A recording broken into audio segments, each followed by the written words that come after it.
BPSC TRE computer science examination के लिए ये पहला ट्यूटोरियल वीडियो है। आज से मैं कोशिश करूंगा कि रेगुलर बेसिस पर आपके सामने कंटेंट आता रहे, ऐसे आसान लैंग्वेज में आए जो कि आपको आसानी से समझ में आ जाए।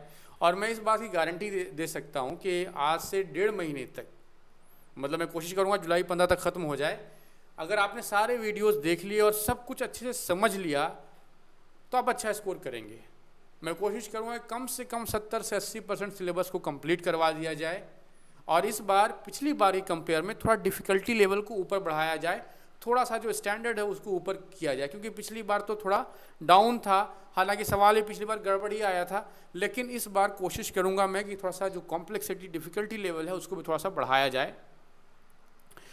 अब कुछ एक और क्लैरिफिकेशन बेहद ज़रूरी है। मैंने पीछे एक वीडियो बनाया था जिसमें मैंने ये कहा था कि बीपीएससी लेक्चरर बहाली के कंप्यूटर साइंस का जो लेक्चरर बहाली का एग्जामिनेशन था उसका सवाल मैंने आप लोगों को दिखाया था। अब उसमें और टीआरई के एग्जामिनेशन में ये फ़र्क है कि अगर आप अभी भी आप बीपीएससी के आर्काइव सेक्शन में जा करके अगर आप लेक्चरर बहाली वाला नोटिफिकेशन देखें तो उसमें लिखा हुआ था कि गेट के लेवल का होगा। टीआरई एग्जामिनेशन में ऐसा कुछ लिखा हुआ नहीं है, इसलिए ज़्यादा से ज़्यादा जो यही होगा कि जो पीजीटी लेवल का एग्जामिनेशन होता है देश भर में अलग अलग राज्यों में केवीएस एनवीएस के लिए भी ज़्यादा से ज़्यादा सवाल का लेवल वही रहेगा, ज़्यादा से ज़्यादा। तो गेट की तरफ जाने की ज़रूरत नहीं है। अभी बस ये है कि पीजीटी लेवल एटलीस्ट मेंटेन कीजिए और मैं भी अपनी तरफ से डिफ़िकल्टी लेवल थोड़ा बढ़ाऊंगा ताकि एटलीस्ट पीजीटी लेवल के जवाब जो है आप देने में सक्षम रहें एग्जामिनेशन में। खैर, डेटा स्ट्रक्चर से मैं शुरू कर रहा हूँ तो चलिए टॉपिक वाइज जो है वो शुरू करता हूँ। मैंने यहाँ पर लिख रखा है, पहले मैं अंग्रेज़ी में पढ़ूँगा, उसके बाद इसको मैं हिंदी में एक्सप्रेस कर दूँगा। बाकी आज का वीडियो थोड़ा छोटा है, कल से मैं कोशिश करूँगा कि लेंदी वीडियो बनाया जाए और जल्दी से जल्दी चीज़ों को आप तक कन्वे किया जाए, जल्दी से जल्दी पूरा का पूरा सिलेबस को कंप्लीट किया जाए। तो डेटा स्ट्रक्चर पहला टॉपिक, डेटा क्या है? बड़ा सिंपल सा सवाल है। देखिए, डेटा स्ट्रक्चर मतलब डेटा का स्ट्रक्चर। अब डेटा क्या है? तो डेटा कुछ भी, यहाँ पर तो डेटा बात मतलब डिजिटल डेटा की बात हो रही है, जिसको ह्यूमन माइंड भी पढ़ सकता है और जिसको इलेक्ट्रॉनिक मशीन, कोई मोबाइल फ़ोन, कोई कंप्यूटर भी पढ़ सकता है। आपने कुछ भी लिखा, आपने मोबाइल में कुछ रिकॉर्ड किया, ऑडियो, वीडियो, टेक्स्ट, कुछ भी, सब डेटा है। लेकिन जब बात होगी डेटा स्ट्रक्चर की, तो डेटा स्ट्रक्चर का मतलब है कि ऑर्गेनाइज्ड डेटा, आपने डेटा को ऑर्गेनाइज कैसे किया है, किस तरह से उसको अरेंज किया है, ये डेटा स्ट्रक्चर है। कि डेटा की बनावट, जब उसको हम स्टोर करते हैं तो किस तरह से उसको हमने ऑर्गेनाइज करके, अगर सिंगल कोई छोटा सा है आपके पास, आपने सिर्फ एक कैरेक्टर टाइप कर दिया तो उसको ऑर्गेनाइज करने की, उसको अरेंज करने की ज़रूरत नहीं है। लेकिन मान लीजिए कि कोई बहुत बड़ा सॉफ्टवेयर है, डेटा बहुत बड़े लेवल पर प्रोसेसिंग हो रही है। आप एग्जाम्पल के लिए मान लीजिए आप ट्रेन में रिजर्वेशन कराने जाते हैं, वहाँ पर हज़ारों लोगों का रिजर्वेशन होता है, सबका डेटा लिया जाता है कि आपका नाम क्या है, एज क्या है, जेंडर क्या है, कहाँ से एड्रेस, कहाँ से कहाँ तक जाना है। मतलब डेटा बहुत कॉम्प्लेक्स होता है और अलग अलग तरह का डेटा होता है। अब उस अलग अलग तरह के डेटा पर कई तरह के ऑपरेशन परफॉर्म करने होते हैं। वो अपने कंप्यूटर में जिसके पास एक्सेस है उस पूरे डेटा का, वो कुछ टाइप करेगा ऐसा और सारा डेटा सामने आ जाएगा। ऐसा इसलिए हो पाता है क्योंकि डेटा स्ट्रक्चर वाइज वहाँ पर ऑर्गेनाइज रहता है। अगर डेटा में कोई स्ट्रक्चर ना हो तो वो डेटा को एक्सेस करना बहुत मुश्किल हो जाएगा।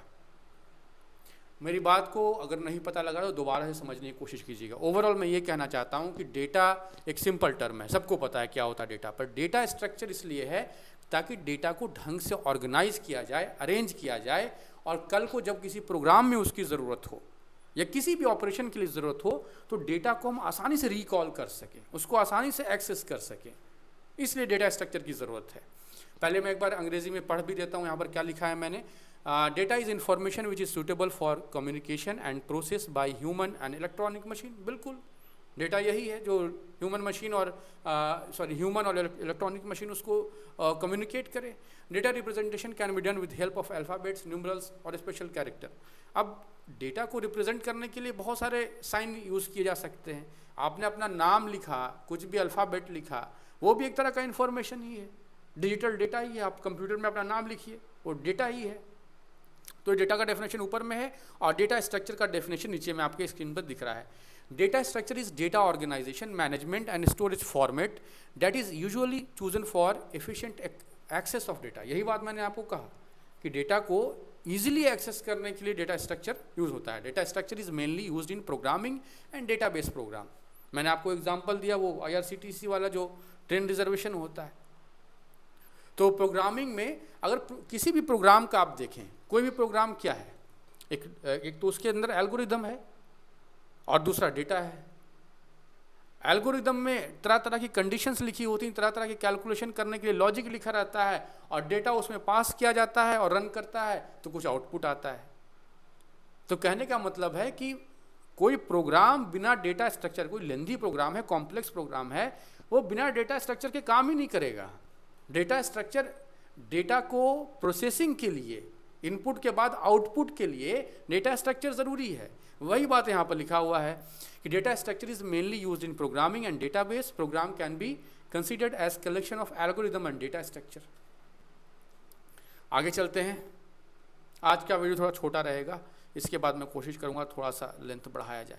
अब क्लासिफिकेशन, ये बहुत इंपॉर्टेंट है। डेटा स्ट्रक्चर तो रफली आपको समझ में आ गया कि हमने डेटा को ढंग से ऑर्गेनाइज कर दिया है अपनी सहूलियत के हिसाब से, जिस तरह से मुझे चाहिए था, जिस तरह का अपना प्रोग्राम था, जिस तरह की रिक्वायरमेंट थी, उस तरह से डेटा को ऑर्गेनाइज कर दिया है मेमोरी में। तो अब डेटा स्ट्रक्चर में भी क्लासिफिकेशन है, इसमें भी बहुत तरह का डेटा स्ट्रक्चर है।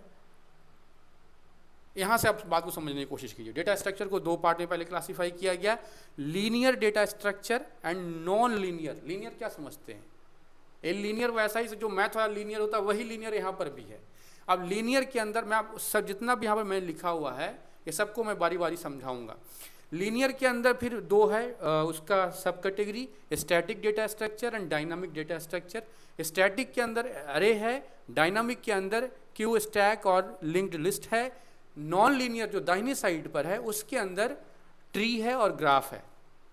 ये सारा कुछ आप देख रहे होंगे। आपसे इस इमेज से ज़्यादा यही सवाल पूछा जा सकता है कि graph is an example of which type of data structure, या linked list is an example of which type of data structure. अभी मैं आपको पूरा समझाऊंगा तो आपको और अच्छी तरीके से समझ में आ जाएगा ये चीज़। स्क्रॉल कर रहा हूँ मैं। सबसे ऊपर था लीनियर डेटा स्ट्रक्चर। अब पहले एक बार मैं अंग्रेजी में पढ़ देता हूँ, फिर मैं हिंदी में बोलता हूँ।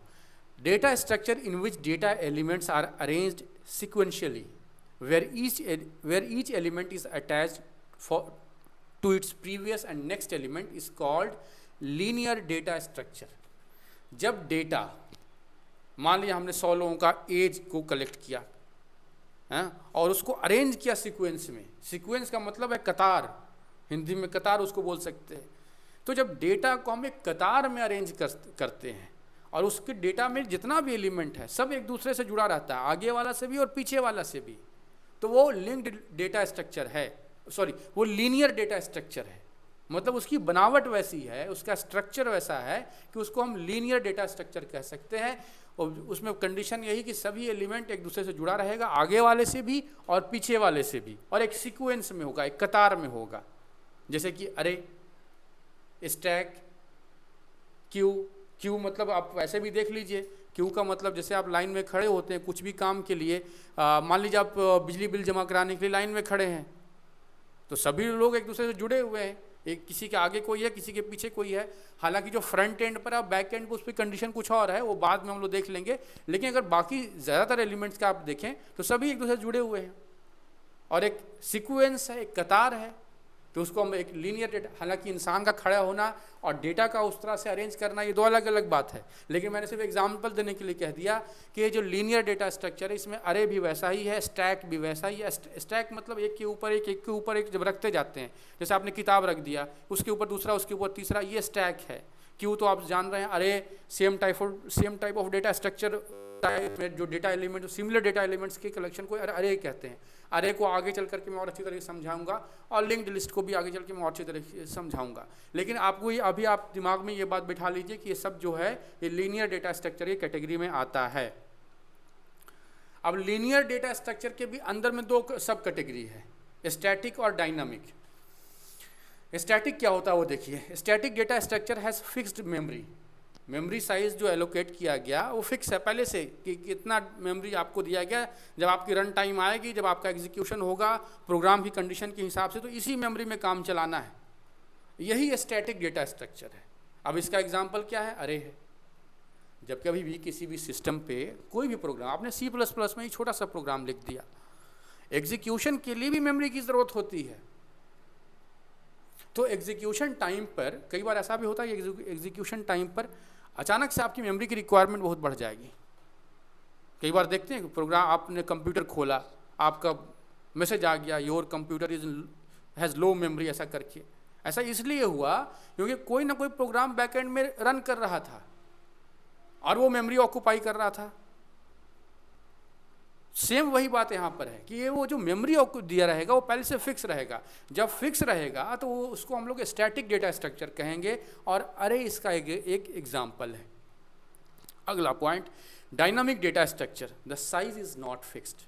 बस यही फर्क है कि मेमोरी जो एलोकेट कर रहे हैं वो चेंज हो सकता है।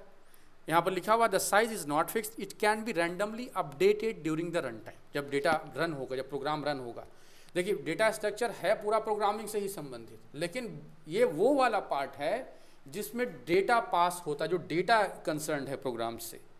जब हम लोग C++ पढ़ेंगे तो उसमें हम लोग देखेंगे कि प्रोग्राम लिखते कैसे हैं, अलग अलग तरह का प्रोग्राम, वो अलग मामला है। यहाँ हम लोग सिर्फ डेटा की बात कर रहे हैं जो डेटा प्रोग्राम में पास किया जाता है। तो डायनामिक और स्टैटिक में फ़र्क यही है कि जो मेमोरी एलोकेशन होता है स्टैटिक में चेंज नहीं होता है, पहले से फिक्स रहता है, जबकि डायनामिक में ये चेंज हो सकता है। स्टैटिक का एक एग्जांपल अरे है और डायनामिक का example Q, stack, etc। Q आपका अगर आपसे सवाल पूछा भी जाएगा तो क्यू से ही पूछा जाएगा। यही सवाल हो सकता है कि which of the below is an example of dynamic data structure. अगले पॉइंट पर चलते हैं, non linear data structure. Linear तो समझ में आ गया, आपको मैंने कहा था कि सभी कड़ियाँ जुड़ी हुई रहेंगी, एक एलिमेंट आगे एक एलिमेंट पीछे, वो लीनियर डेटा स्ट्रक्चर है। अब हम लोग नॉन लीनियर पर आ गए हैं। अब जैसा कि पहला रूल था उसके डेफिनेटली वो रूल वायोलेट होगा, कुछ नया आएगा तभी नॉन लीनियर है। तो नॉन लीनियर में क्या होता है कि इसमें डेटा सभी जुड़ा नहीं रहेगा।